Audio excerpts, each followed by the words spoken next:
এই কি সমস্যা কিছু তোমাদের? আরে কাকা দেখেন, আমি এতগুলো বলে কইতেছি এটা হচ্ছে কমন।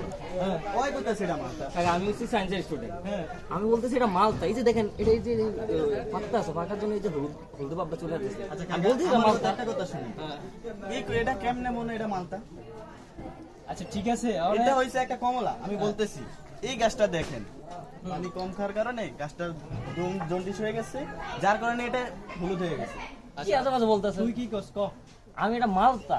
এটা এই যে এটা পাত্তা আছে এই জন্য এখানে হলুদ ভাবটা আছে। না কাকা, আমি কইছি এটা কমলা। আরে আমি কি কই পিটাপিটি করা লাগবো না। আমি যা সিদ্ধান্ত ওদের মানবি। হ্যাঁ আপনি সিনিয়র মানুষ, আপনি যা বলুন আমরা ওইটাই ওকে, মানবো। বলেন। আমি আমার জানা মতে এটা হলো কাঁঠাল, আর এটা এই যে হলুদ হইতাছে কি লেগা, এটার কিডনির সমস্যা হয়েছে বেটা, এটাই হাসা কথা।